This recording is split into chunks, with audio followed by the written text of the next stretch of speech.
Broadcasting live from the Business Radio X studios in Atlanta, Georgia, it's time for Atlanta Business Radio, spotlighting the city's best businesses and the people who lead them.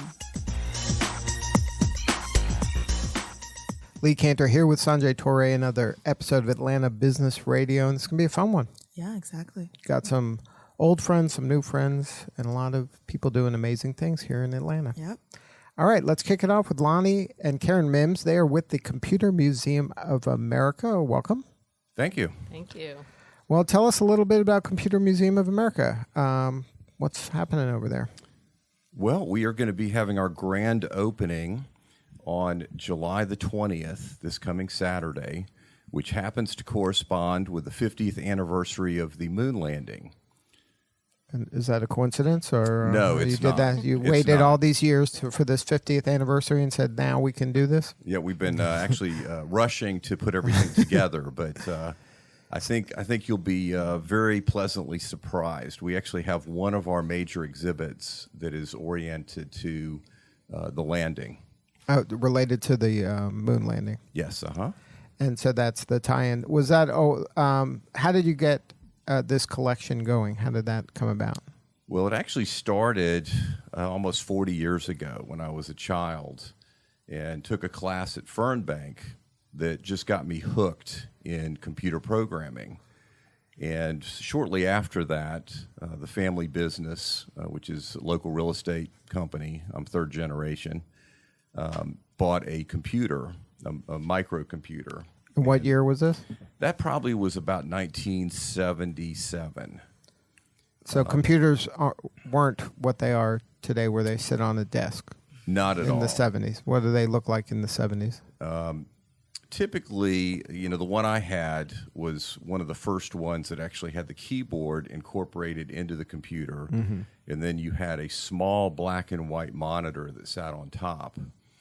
And if you were really lucky, you would have a early floppy drive with it, although most of the early ones had a cassette player as the storage methodology. And then when you say storage, how much storage would fit in one of those devices? Well, the one I had was absolutely unbelievable because it held about 360K. 360K. Which is 360,000 bytes. And then, if in terms of words, how many words would that be about?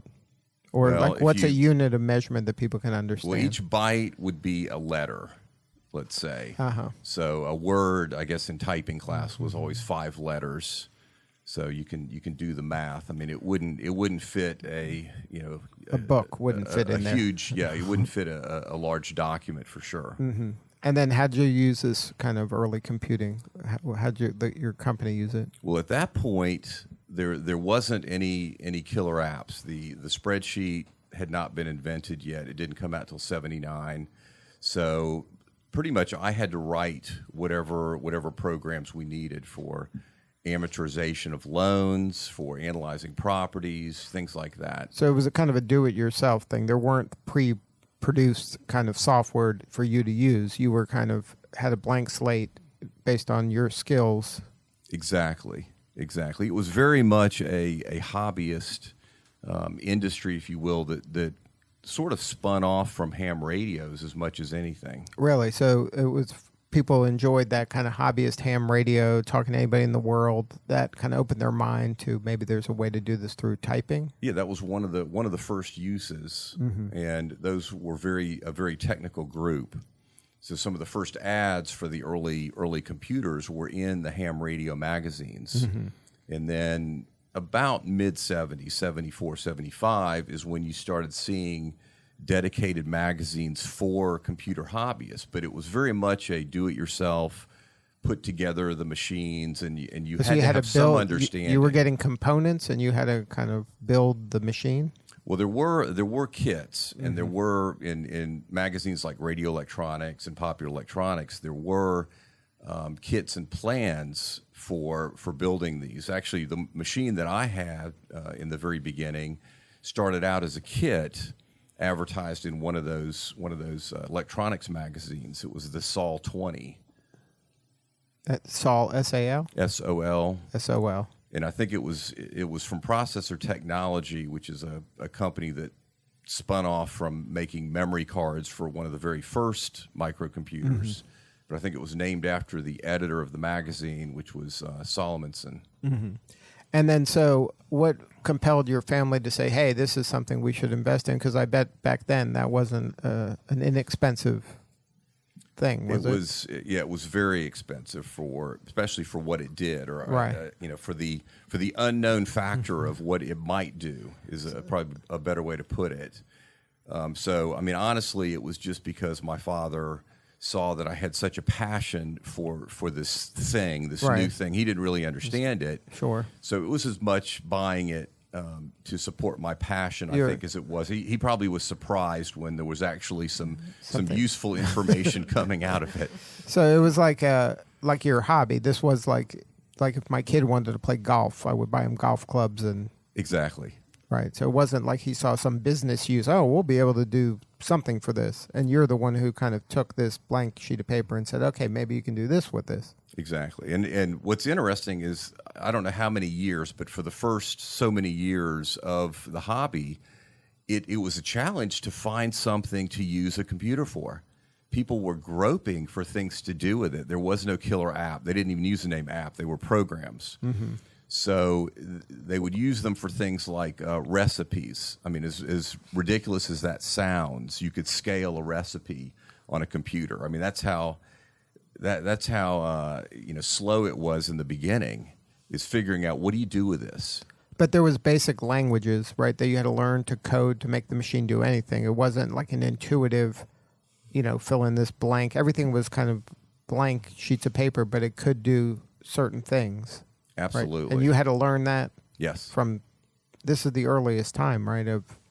Were there programs, kind of basic understanding of programs before this? Or like, what stage are we at in the evolution of computing at this point? No, programming started, I guess, theoretically in the early to mid 1800s with Charles Babbage, and in most publications, Ada Lovelace, who was associated with Charles Babbage, is given credit as the first programmer.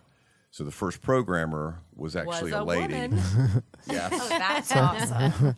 And what was the program, and what was the machine that it was doing? Well, back then they never had enough accurate milling machines to create the technology. Although his designs have been made recently, and they actually work perfectly. But it was a mechanical device with lots of gears, and the purpose was to do calculations, repetitive calculations, because the tables for various math functions at the time had lots of inaccuracies in it, and that really bothered Charles Babbage. Right. So he devised a machine with the help of this woman? Well, he came up with the machine pretty much on his own, but she's the one that introduced the real idea of changing what it could do and creating what we would call a program today. And then what happened with that? Was it in use, or did somebody use it? No, he made a small version of it that's at the Museum of Science in London right now. But he was always soliciting in front of the government to try to get funding for this device. And he spent years and years soliciting for money, and it never came to fruition during his lifetime. So that still happens today in different forms, right? Absolutely. So not much has changed in that regard. So then from there, it became less mechanical and more where there's computing power behind it. At what point did that occur? It evolved. There was a huge accelerator. Really two things. The first one was the Second World War. So whenever there was a need for code breaking, specifically with the Enigma machine. If you've seen the movie Imitation Game, on Alan, really focused on Alan Turing's career, right? That shows you a little bit of background in what they were doing to try to break the German code. So code was important in the military to just have secrets amongst themselves and protect that information. Yeah. The other thing it was used for during Second World War was that they needed to have charts and tables for ballistics, for being able to fire artillery shells, and with different variables. And that was World War II. That was when the industrialization of war began? Yes. Well, I guess you could say that began in World War I, but the computing side really But this really did it started at in scale World War in II. World War II, right? Yes. Before, in World War I, it was more, I'm shooting you in front of you, and now we're sending missiles and doing things that require more kind of data and calculation. Right. And then because of that, there had to be more kind of programs and computing power, I guess, even I don't know what words they use to describe that, but... Yeah, so the first real digital computer, I guess, could be attributed to being created because of World War II. Mm-hmm. The ENIAC was a machine that was designed to do calculations and come up with these tables for the artillery shells. So they're shooting a missile, and at first they were just shooting into just a general area. When did they start getting kind of where they can aim it a little bit? I guess they would have a spotter, something, and then adjust as they go, like go left. Yeah, the other thing that came out during that time was trying to get more accurate bombing. Mm-hmm. So they came up with the Norden Bombsight, which was a top secret computer that was on board the bombers for the Allies, and we actually have a Norden Bombsight on display at the museum? in Phase 1 at the museum. Wow. And then what did that entail? Was there still spotters on the ground that like sent up a flare or something, and they aimed it at that? Like, how did they? No, they would align the target with looking through the lenses on this computing device, which was very, very much analog. And then the computer would actually take over the flying of the airplane for a short time while the bombs were dropped. And although it was nothing compared to what we can do today, not even close, it did greatly improve the accuracy from previous to that. And then after World War II, when was the next leap? Well, another great accelerator, which ties into the whole space program, was the space race. And that was another huge accelerator with integration of circuits and the idea of taking any kind of computer and being able to launch it, because computers during that era were like IBM 360s. They would fill entire rooms. Mm-hmm. So you can't put that on a spacecraft and take it to the moon. Anywhere. You won't get very far. Right. You can't even fit most of it on a truck. So you wouldn't get off the pad. So they had to figure out how to miniaturize these computing devices, even though by today's standards they were very primitive. They were still obviously enough to get to the moon. And then the space race, that started with this kind of missiles, right? Where at some point they said, hey, can we aim the missile straight up to space? Well, again, that ties into, during World War II, the Germans were very far ahead of the Allies in the missile area. Mm-hmm. And they sent thousands of V-2 rockets, I guess mainly over to England. And after the war, there was a little bit of a scramble to get as many German scientists as we could, and I think it was called Operation Paperclip. And the Russians were doing the same thing. So Werner von Braun was really the head of the German space program, or the German missile program was more accurate. And he came over to be the lead in NASA for designing and getting the rocket to go to the moon. And then that was happening, and simultaneously in Russia, they were doing Sputnik, and they were doing their own thing, and it was kind of who's winning. Yeah, they right? very much started ahead of us, mm-hmm. and I wasn't around at that time, but apparently it was a very scary thing. The idea that a foreign power had this thing flying around the globe that was beeping constantly, and that what does that mean? Where can they take that? And then so it was kind of Russia and America are trying to one up each other in terms of who can do different things in space.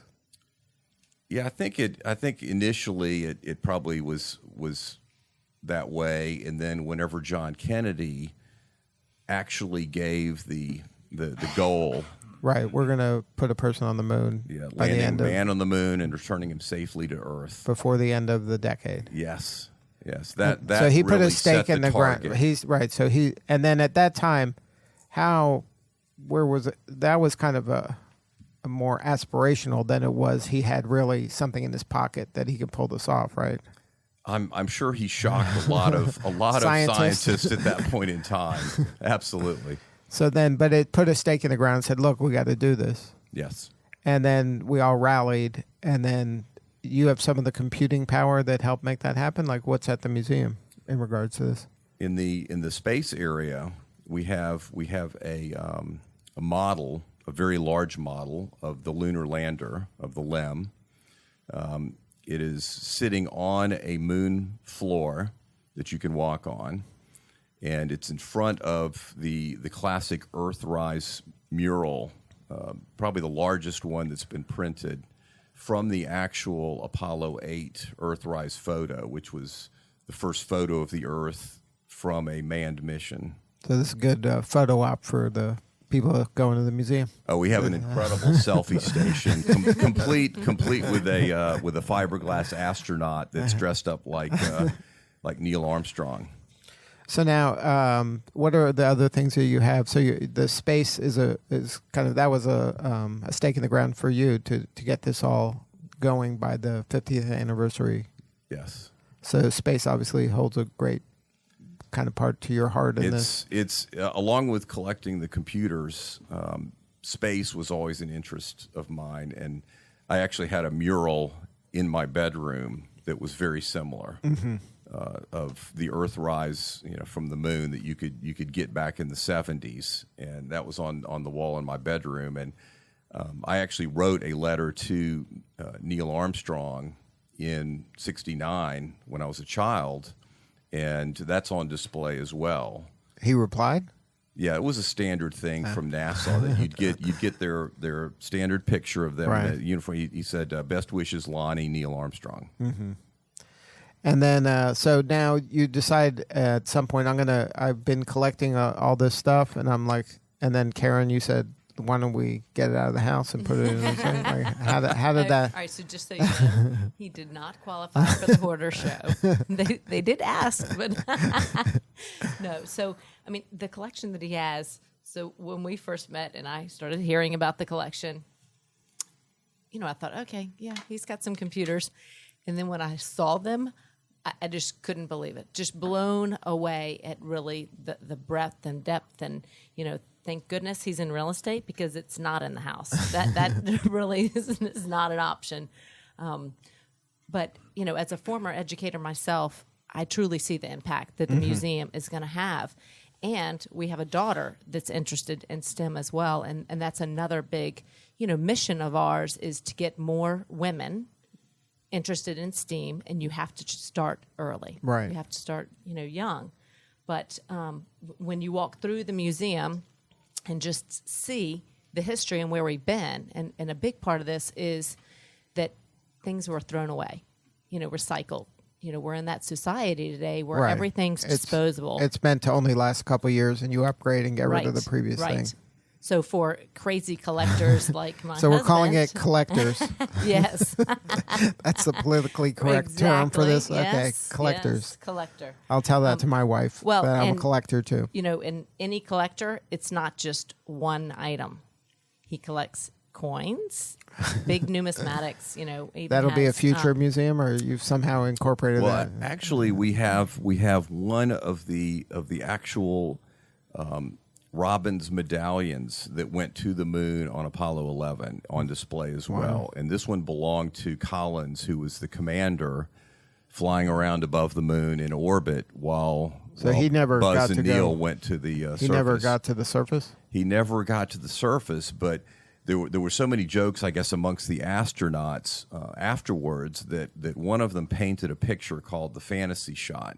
And it shows all three of them on the surface, with Collins in the middle, and somebody doing the bird above his head and things like that. And we actually have a diorama of that as well in the museum. There's many dioramas to show different scenes of events that took place during each of the 6 moon landings. Now, for this big grand opening event, are there kind of people, like I know I saw Penny Collins wrote about this on LinkedIn, that there was an astronaut at the... Yes, so last night, or Saturday night, was our Celebrate the Launch, Right. which was our inaugural fundraiser for the museum, and Dr. Sandy Magnus, a female astronaut that received her doctorate at Georgia Tech, was our speaker, and then Tim Copra, an astronaut as well, was there in attendance. So she sort of kicked off our celebration, and it was phenomenal. We had the opportunity to meet her last fall at Georgia Tech and hear her speak, and everything she said was in direct alignment with what we're trying to do with the museum. Right. And so when we shared with her what we were trying to do, she just was really thrilled and excited. But when she came out to see it, again, what everyone continues to say is, wow, I had no idea. They all think they're coming out to Roswell to see a little house with a few items. And when they come to, phase 1 is, 44,000 square feet of space. 10,000 of that is an event space that's, that corporations or individuals can rent out and use. But, we have 3 main exhibits. You can tell them a little bit about that. But, the history of computing, because that's important, Right. To do the timeline, the Apollo 11, and then supercomputing. So, and that's part of the reason we're on the first floor is because one item is 26,000 pounds, equivalent of 13 elephants. So we couldn't find an engineer that would let us go upstairs. So that's phase 2. So we have a lot of room for growth. The great thing is that there isn't an industry that hasn't been touched by technology. Right. So the opportunities really are endless to create these exhibits that tell stories and to educate and inspire. Now, you mentioned the importance of women in the history of computing. What are some of the activities you're doing other than you're bringing a female astronaut? Obviously, that's important to show them what this could be for them and to stick with it. We do a lot of work with women in technology here, and one of the challenges, at some point, girls and boys are playing with computers and interested in math and science, but at some point, the road forks, and girls aren't kind of pursuing it. Is there activities you're doing to help kind of encourage girls and women to stick with it? Right. Well, at the beginning, we will only be open on the weekends, so Saturday and Sunday. But we are partnering with different companies. The first one that we're working with is Kids for Coding. So they are coming in on Saturdays in the fall, and they will offer classes that you can register and become a part of. But we want to house classes, programs, speaking engagements that directly align with our mission and what we're trying to do. And then as we ramp up and as we grow and get support from the community, corporations, and individuals, we'll have more of an opportunity to create our own programming that directly align with our missions. But right now there's so many other people that are doing these things. So if we can You work just want a with them, partner to give them resources to help them better do what they're trying to do. Exactly. Now, for you, what is the overarching mission of this? What's your vision? Well, the core is the preservation of technology that is passing by so quickly at an accelerating pace. So that's the core. Because that's a double-edged sword. As fast as technology kind of is improving our lives, we're kind of forgetting the stuff that came before it, the foundational things. Exactly. And because it's happening so quickly, it hit me a while back that these things aren't being saved because they're not old enough to go into the traditional museums. I mean, to the degree where the Apple one at the Smithsonian came from my collection, because nobody was preserving them at the time it was happening. So, it's just a blink of an eye since this whole industry started. So that's the core. But then beyond that, we want to be able to use these items to inspire people. Our tagline is innovation passed forward. There are very few things that did not evolve from a prior invention. And in a lot of cases, it's kind of a reawakening. It's a realization that something that somebody came up with 25 or 30 years ago was just ahead of its time. It didn't have the technology infrastructure to make it work.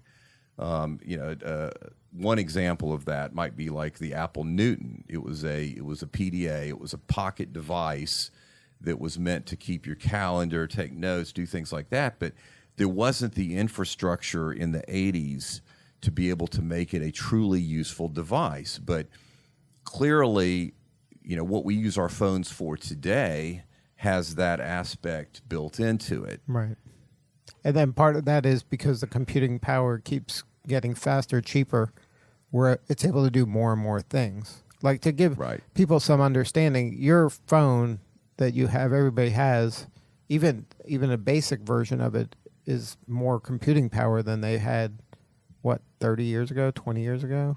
Well, it's definitely more computing power than what was on the Apollo lander. Right. So now, and that would fill a room, right? Yes, they were using a lot of room-filling computers back in Houston, so it wasn't like the whole mission was being driven by a calculator. But nonetheless, even those rooms full of computers have been supplanted by the technology in your pocket. And that I guess it's hard for young people to kind of fathom that. And this gives them a chance to walk into a room and see what was, and that their phone is kind of more powerful than that room. Right. And the other side of it with our supercomputing exhibit is that we're showing machines that are still orders of magnitude faster than your phone. And the amount of calculations that some of these machines can do is really not comprehensible by humans.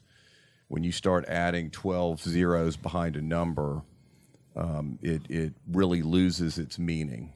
And then are we still at a pace where the computing power is kind of doubling every 18 months or so? I think that has been tweaked. You're talking about Moore's Law, and that's been tweaked a little bit here and there, but approximately yes.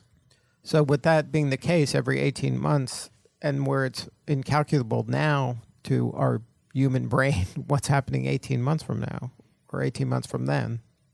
Exactly. Well, the title of our supercomputing exhibit is Vanquishing the Impossible, with the idea that things that could not be done, it just wasn't human, wasn't possible, are now being able to be accomplished. Whether it's weather forecasting and predicting where things are going, you need to be able to do a lot of calculations per second to be able to do it in anything close to real time for significance. It doesn't help if you do a weather forecast and it takes you 3 days to do the weather forecast for tomorrow. Right. So, and then when you look into a room, how big is a supercomputer? Well, the machines themselves are probably, the biggest single machine we have is maybe 8 feet long, 6 feet wide, and about 5 feet tall. And but at some point, that's going to be powerful where it'll be your phone. Probably, yes. Right? That historically, that's been the case. Right? Yes. So why would there be a reason for it not to be the case? Well, we are reaching some limits in physics, but there's other areas of computing that are starting, whether it's biological or whether it's quantum. So I have great hopes that it will continue. And then if somebody wanted to go and check out the museum, what's the coordinates? We are located at the intersection of Alpharetta Highway and Holcomb Bridge Road, just a little bit off of 400 north of Atlanta.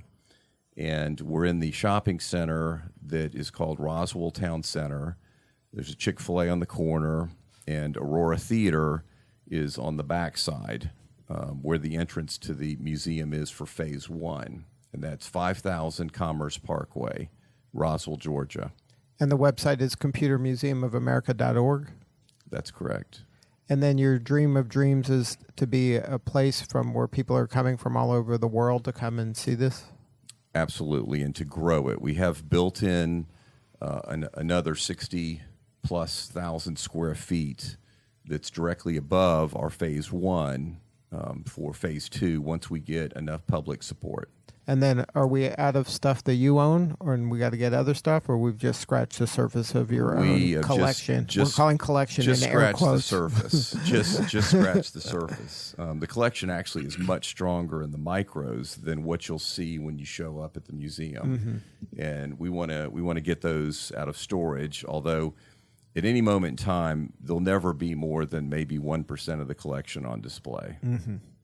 All right. Well, thank you so much for putting your time, energy, and resources into making this happen. I think it's important for people to have some context. I think we lose context a lot of times, and to see things from the past and the way that it was, and not imagine how they were, to actually see it and what the limitations and challenges that they had. I think that's important for people as they learn. Absolutely. And one more time, it's computermuseumofamerica.org. Thank you, Lonnie and Karin Mimms, for making that happen. Thank you so much for having us. And then what can we do to help you? What do you need more of? Money. More money? More money. So you need, it's a nonprofit, so you need more donors and more supporters and sponsors. But you also need more people to come, once it opens, more people to come and take part. Correct. We would love to have volunteers to be docents on the weekend. And the faster we have can raise the funds, the quicker we can get to phase 2. And Atlanta badly needs a science technology museum. Right now, my kids had one when we were growing up that has since closed. Right. And we have two wonderful natural history museums, but we don't really have a technology museum for almost 6 million people. Right. That's shame on us. We have to do better, and Truly. we appreciate you for taking action and making it happen. All right. Next up on Atlanta Business Radio, we got Thomas Frank, and he is with FortyFour. Welcome. Thank you. Welcome. Tell us about FortyFour. How are you serving folks? What's your museum like? Well, we don't have a museum, but without the innovation here on the technology front, we certainly wouldn't be able to do what we currently do, which maybe I guess a good way to step back is just to give you guys a good description of what we do. So we're what's called a digital agency, which means that we do everything from developing digital marketing campaigns to complex e-commerce platforms, e-commerce stores, large-scale global content management systems. We do analytics, so measuring, the performance of the things that we build, and then we also do a good bit of research to understand our key audiences and to potentially reach them or serve them better. So our focus has been mostly e-commerce. So we run e-commerce for Coca-Cola, so Coke's online store where you can customize bottles and you can buy merchandise and things of that nature. So yeah, e-commerce, those are the types of things that we do. So now you're doing the e-commerce from Coke for the consumer, not for their internal supply chain to help them. That's right. It's all for the consumer. So it's cokestore.com. You can go. And as I said, you can create a custom bottle, which is interesting because you can literally put your name on a bottle, and then 4 days later it will show up at your door. But we also sell a bunch of other things for Coke on the store. We run the entire infrastructure for that. We run the e-commerce platform. Excuse me. We design and develop all the marketing around it, and that's one of the key e-commerce pieces that we do. Now, what's your background? How'd you get into this line of work? Well, my background is actually more from the creative side. I'm the founder, but also one of the managing partners. I have 2 other partners currently, and I'm on the executive creative director. So I manage the creative team, the user experience team, the design team, content team, folks like that. So my background is actually more from a design perspective, and I spent a good amount of time working at a variety of different agencies, but also working with folks like IBM Global Services and Cambridge Technology Partners, on developing first websites. I'm not digital native. I may be one of the last few people who got digital native, but doing things when digital was literally doing CD-ROMs or interactive pieces, and then developing some of the first really major websites for when I was over at IBM, and then just have been in the space for the last 20 years or so now, and at some point here, 8 years ago, decided that we could do it a better way, and wanted to create a firm that had some other values and did some other things for clients that we didn't believe were being serviced. Now, when you get involved in e-commerce, what are the kind of strategies to help a firm kind of get the most out of it when you kind of were living through the Amazon centric world, Sure. where Amazon gets a lot of attention? They do get a lot of attention. And they deal with a lot of e-commerce. I mean, they're trying to take they want to do e-commerce for a lot of firms. Yeah, and they do a lot of e-commerce for a lot of firms. But, Amazon's great. And I know I just called it e-commerce, but we're getting to the point where we don't even call it e-commerce anymore. We just call it commerce. So what we're doing with our clients and with brands is helping them to really think through what their entire channel strategy is. Amazon has to be one of those. I guess it doesn't have to be, but certainly we're helping Coke sell Coke products on Amazon. But there's got to be a direct-to-consumer model, and for some companies, there's still a huge retail piece. Now, the retail piece changes, but there's still companies that have lots of great brands that have great stores. So we don't just focus on necessarily e-commerce. We really look at the whole omni-channel experience and how consumers want to interact with brands and get products. So although you might get something from Amazon's great, but a lot of people still want to go to the store and experience the brand and try things on and all that type of stuff. Or we have a few customers where we're doing which is buy online and just pick up at the store.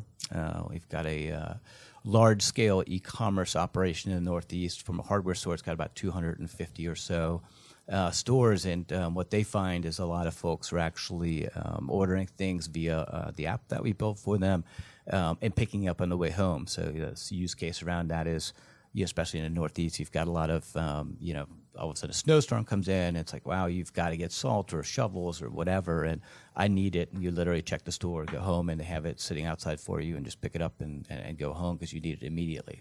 And then I don't think people understand that the e-commerce and Amazon and all that stuff is in the news a lot, and people talk a lot about it, but the vast majority of these kind of transactions happen in real life, right? They're not happening over an app or a computer. So you have to have this kind of in real life part of this where you're going into a store, into a physical location.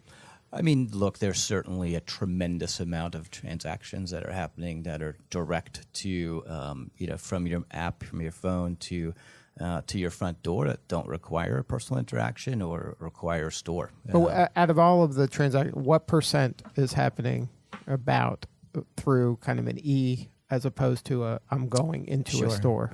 To be honest with you, I don't know the latest stat on that, but it's shifting substantially. Right, I know it's shifting, but is it like 10%? No, I think it's more around 50%. You think 50% are happening digitally? Yes, digitally, for as sure. opposed to and even it depends on how you quantify that too. So, for instance, now you can order at Kroger, for instance, and then you can pull up and they bring it out to you. Is that going to the store, or is that a digital transaction? You know, or you can go and have it loaded up, and then you go inside and pick up a couple of things that you may have forgot to put on the list. So I think that is somewhat of the point. Is that I think the line of all that is blurring substantially.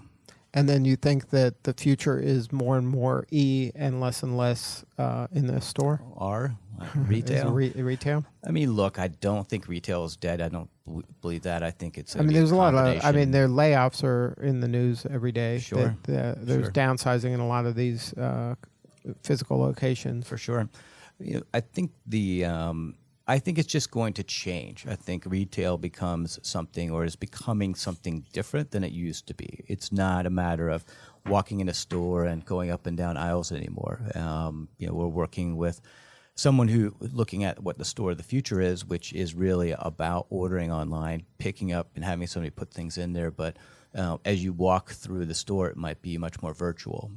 Hey, there's some more kiosk things set up. I can get I can get the associates that work there to pull things from the back. So it really is becoming much more of a hub for things rather than a place to go and browse around. So it's more of a distribution center rather than an experience? Yeah, I think somewhere in the middle of that. And then there's other stores that are, Nike has been launching some really great retail presence that are very digital integrated. So, they know who you are. You walk in and they understand what type of athlete you might be, what you might be looking for.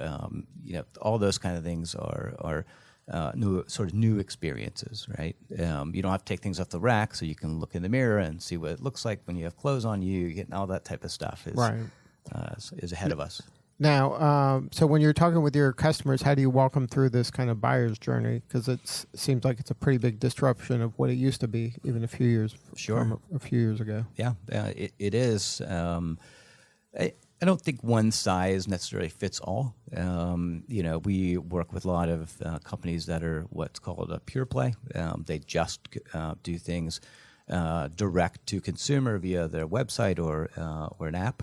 But we also work with some folks who have a tremendous amount of retail presence but don't necessarily have their own stores. Mm-hmm. And then some that have stores, retail locations, as well as apps, as well as e-commerce sites. So I don't think there's one answer, but generally speaking, I think what makes us somewhat unique is we try to take a very consultative approach to what they're doing, rather than necessarily saying one solution fits all. And we walk them through. We're sort of at the intersection of a consultancy and a traditional agency. We don't just do creative stuff. We have about 25 or so technologists and developers that use the most modern machines, not the old ones from the museum. So we build the technologies that they need, but we also walk through the business requirements, understand what's necessary, what's needed, where do they want to go, what functional components do you need, what are the constraints in terms of distribution, what is your overarching strategy, and then walk them through a design process that leads us to a prioritized list of features and functions we might want to go deploy. And then, as I said, we go into more of a build mode, and then after that, we essentially run a lot of e-commerce solutions for our clients, which is around optimization and marketing, researching the analytics and understanding, how do we get more customers to check out, to experience things that we want them to experience. And then is that where, like, the hard part is to get the vision right and get the design right, but then it becomes, it's not you're never done, right? This is a kind of a living, breathing thing, and you're using data in real time to learn. That's right. How best to optimize.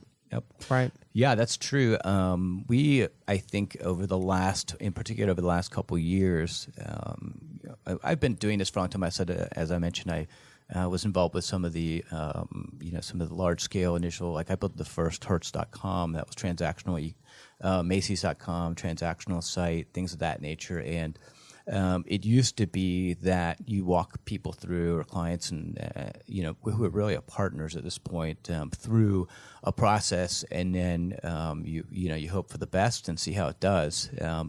I think nowadays what we're finding is the need to much more rapidly get to market and put a product out there that may or may. I mean, look, we strive to put the best product out there quickly, but there is some notion that you can put together an MVP that allows you to get a sense for what's happening, what consumers are really doing, how they behave, what they like, what they don't like, and then quickly iterate on those things.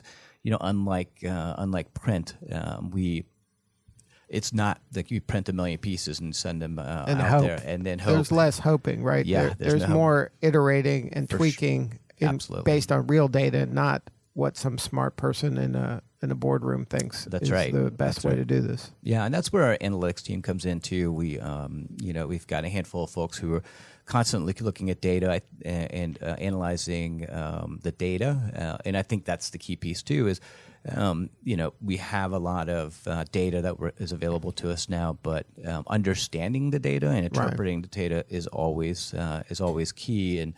And we believe it's more than data scientists who need to do that. We believe that requires our creative team to do, the user experience team to look at things more holistically, to quickly iterate and develop a new solution, and then go push it live very quickly and see if that optimizes it. We've done little things from eliminating one step in a checkout that increased conversion by 25%. Right.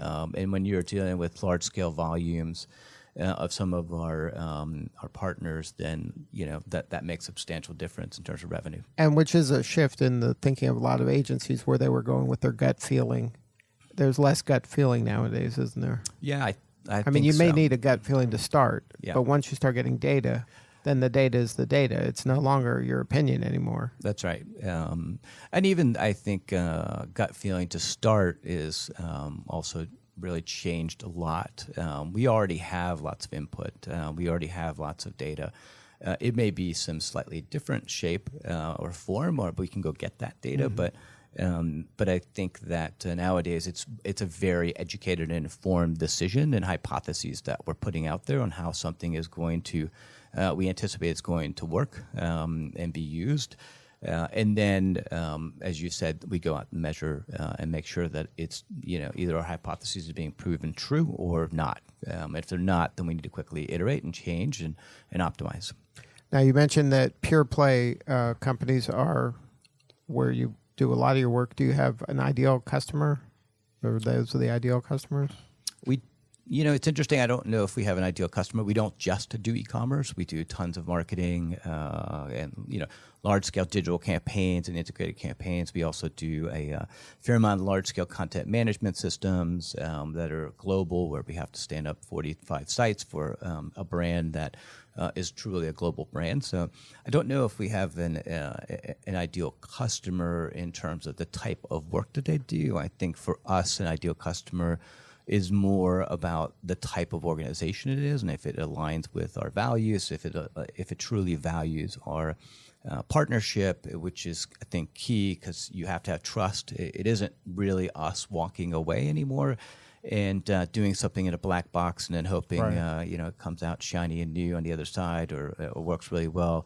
I mean, these folks are sophisticated themselves. They understand their business. They understand, obviously, what they want to do and their goals and objectives. So just having a great partnership is the key, and trust and creating a sort of an integrated team. And I think agencies in the past have been much more, and I think in some cases still today, have been much more inclined to just do, give us the brief. We'll come back later in several weeks and, ta-da, hopefully it's great. And if somebody wanted to learn more, what's the coordinates? Coordinates. Well, you can find us at FortyFour.com. Spelled out? Yep, spelled out, not the number. We actually own the misspelled version also, so in case, because everyone wants to spell that F-O-U-R. Do they? Yeah, for sure. So we own both, so FortyFour.com. And then we're down in Inman Park, although we service clients all over the country and all over the globe. We're headquartered down in Inman Park, but we don't get to meet walk-ups. Well, Thomas, thank you so much for sharing your story. Of course. Thanks for having me. All right. Hang with us. One more guest. Next up on Atlanta Business Radio, Skye Estrof, the brains behind the Southern Wing Showdown. Welcome. Thank you. That is quite an introduction to follow. So you learned anything today? You got a lot of activities now to do. Yes, you got to lots work of on activity. the e-commerce. You got to go to the museum. I feel like I just took a course, in the past few minutes. There's a lot going on in my brain right now, but I'm fascinated by everybody's stories, that's for sure. Well, tell us about the Southern Wing Showdown. This is, how many years has it been? This is the 4th year. Fourth Is year. this going to be your 4th year attending? Is it? I don't know. Have you been every year? I have been every year, and I got to be a judge last year. I don't know if I can. Well, I hate to break it to you, Lee. You got real judges this time? No, this year we're not having judges for Southern Wing, but we will Because for of something I taste. did last year? No, you did a great job judging. You were our best judge last Thank you. year. I'll That's put what it I on the heard. record. That's what I heard. But yeah, we're not doing judges. We're just doing people's choice. So you still get a People's vote. choice. All right. And you could still pretend you're a judge, and Thank it'll you. still count. I so appreciate that. come on and enjoy that. But everybody who comes to Southern Wing Showdown this year can be a judge. And the long form name of our event is Springer Mountain Farms Southern Wing Showdown, produced by Taste of Atlanta. So it's a long one. That's gotten a lot bigger. Yeah, a little bit. As the event's gotten bigger. Yes, exactly. Our logo's different now because we have it all incorporated, but there's a lot of people besides just me who you think is the brains behind this I know project. that it's a big community that puts this on. And then is it about the same number of restaurants? Yes, we're going to have 30 restaurants this year, 15 from Atlanta and 15 from cities around the South. So like Nashville, Knoxville, Savannah, Charleston, all the best food cities, and they're driving in. And it's not just like, we've talked about this before too, Lee, because we blow your socks off every time you come to Southern Wing. How many wings is it? Give people an understanding. There's everybody, Springer is not just in name only. No. Right?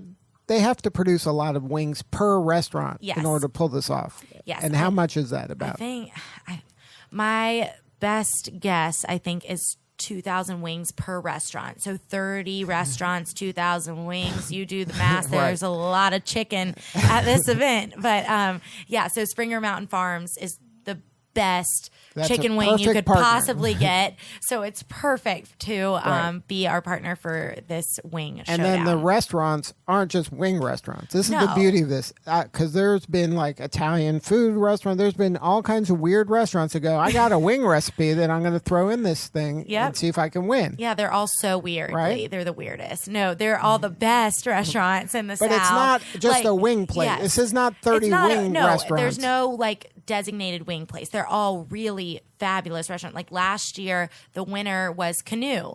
So that's a really, Right, like really. who would guess that Who would going guess in? that they know how to make a wing? I mean, We obviously knew they they know could make- they know but how to that's make not a their wing. but go-to it's when not you're their going to specialty. Canoe. And this one was really good. I don't know if you remember it. It had some coconut in it. Yep. It was a great. And I wing. remember a few years Yeah. back there was an Indian restaurant. Yes, Bojonic. Oh, such a great wing. That's in Buckhead. Lots of flavor, had a little sweetness to cancel Right. out the spicy.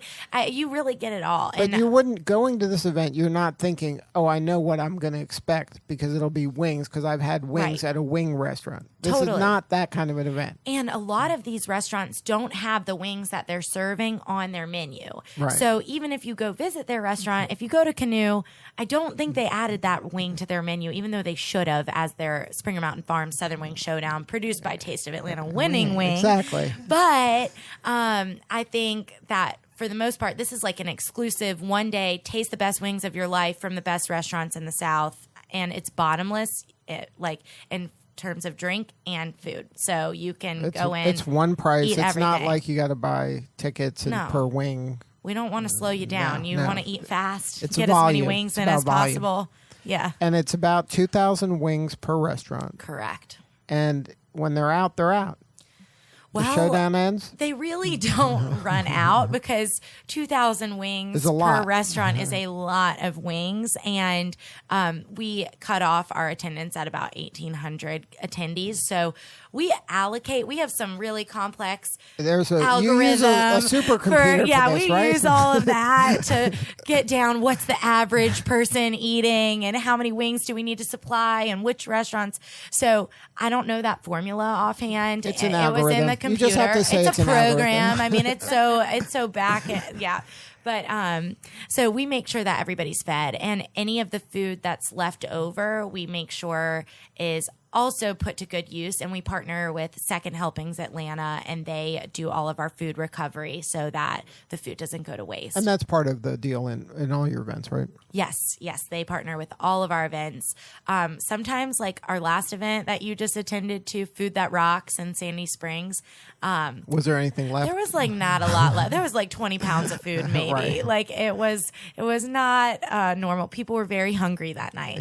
Yes. So now, what's the funnest part for you for putting on this event as opposed to the other Taste of Atlanta events? I think this event is just a ton of fun. It's really casual. It's laid back. I like the venue, which is the Fairmont in West Midtown. The restaurants really bring it. It's a nice day out. It's a Sunday from 1 to 5 p.m., so it's really just a good time to get away. Also, our event is indoors and air conditioned. Exactly. So I don't have to worry about weather and all of that good stuff, because at our other events, that's definitely a point of focus before we lead up to the event. So you know that you have a roof over your head and you have air conditioning, and there's a ton of wings to eat. And then when you go there, it's kind of a cool sight to see, because all of the restaurants they're not inside. A lot of them are outside in tents. Oh, for sure. And they all there's like a chef camaraderie. A lot of these chefs, they're the best chefs in Atlanta and in the South. Like I keep saying, they don't always get to hang out with each other because they're back of house in a kitchen cooking up other dishes that aren't wings, or sometimes the specialty wing. So it's really nice for them to hang out with each other and be a part of the people that are like loving their food. A lot of times chefs are back in the kitchen. They can't even see the reactions of the people that are eating their food. And it's really awesome for them to see that they're like making somebody happy that day, or making somebody like say wow out loud and just get excited about the food that they're creating. And again, it's not only hot wings. There's probably going to be some hot wings, but this is really a chance for them to be creative on a piece of meat that is kind of people take for granted, and there's people doing a lot of creative things. I think creativity might have been one of the categories on the judging forum last year. Yeah, we make sure. It's just, I don't think there was one buffalo wing last year or the year before. It's all like very creative takes. It can be based on what they're doing in the restaurant, like Bojonic when they do, I don't even remember the actual title of the wing, but it's just that kind of sweet and spicy mix of a wing. And like Canoe with the coconut wing and other flavors. Like Chibo Ibebe wasn't there last year, but 2 years ago they had this wing that was coated with some Parmesan crumbs and basil and like a basil aioli and a little bit of tomato. That was a fabulous wing. They're coming back this year, so I'm excited to try theirs too. And then how do you kind of find these ones that are out of the city? Are they coming to you now at this point? I mean, everybody wants to win. Let's just put it that way. It is a fierce competition. They want to hang out with all the chefs, but Springer Mountain Farms really helps curate that list. And they just have great relationships with some of the best restaurants in the South and bring them all in. And then so it's being represented, you said half of them are from the metro area or Atlanta area. And then the other 15 are from Nashville. Surrounding cities, yes. So what are the cities represented? Nashville, Knoxville, Charleston, Savannah, Franklin, Tennessee, Birmingham, Chattanooga. That might be all of them. Mm-hmm. And then Atlanta. And I'm grouping Atlanta like Marietta, all the other parts and pockets of Atlanta. It's not just like, it's not downtown. And then I don't think there is a downtown restaurant, actually. That's it? But there's Midtown and there's like all the other restaurants. But. So now, when is the day of this event? It is Sunday, August 25th from 1 to 5 p.m. So everybody mark that in your calendars. Mm-hmm. It's a day. It's before football season. You're not busy. No excuses. There's no excuse. Like it's going to be too hot to be outside. So just come eat wings. Right. And then this sells out. So this is you got to get your tickets early. Is there any incentive for getting early, or is there? Yeah, door pricing is increased, so you don't want to buy at the door and also you don't want to get to the door and there's no tickets left, and that's a really sad sight to see when we have to turn people away. Especially because you can smell it from outside. Because the fun thing about and the funny thing about our events is that the fire marshals always show up because they do. Everybody they wants want to that. come eat and have an excuse to be around that good smelling food. So So we really do have to cut off at a certain point. So you do need to buy your ticket early, and you do save money doing so. Now, was it at the Fairmont last year? Or was Yes. It was at the Fairmont last year. So parking was okay. Yeah. But And Uber, are you partnering with Uber, any of the rideshare? Lyft. Lyft Very is our nice. partner this year, and we will be providing a 20% off your ride code. And it's a really special program, actually. And it's a pilot program that we're producing with Lyft that not only will you get 20% off your ride to the event, but Lyft will in turn donate to Second Helpings Atlanta in order to supply meals for people. So it's really a cool program that you're not only getting a little benefit for you, but you're supporting a nonprofit as well. So now, in terms of the food festivals in Atlanta, Taste of Atlanta does what? How many altogether? 3, 4? 3. Yes. So Food That Rocks in Sandy Springs that we just had in June in the City Springs area. And then Southern Wing Showdown, Sunday, August 25th, 1 to 5 p.m. Everybody's got to be there.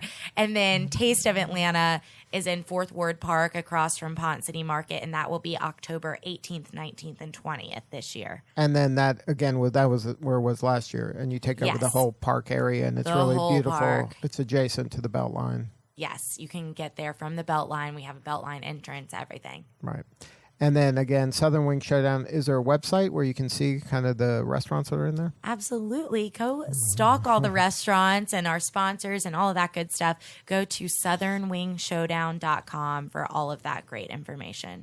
Well, Skye, thank you so much for sharing your story. And this is a great event. If you like wings and want to see the best chefs be creative on a wing, that's the place to go. Absolutely. We hope to see you there. All right. This is Lee Cantor for Sanjay Torre. We will see you all next time on Atlanta Business Radio.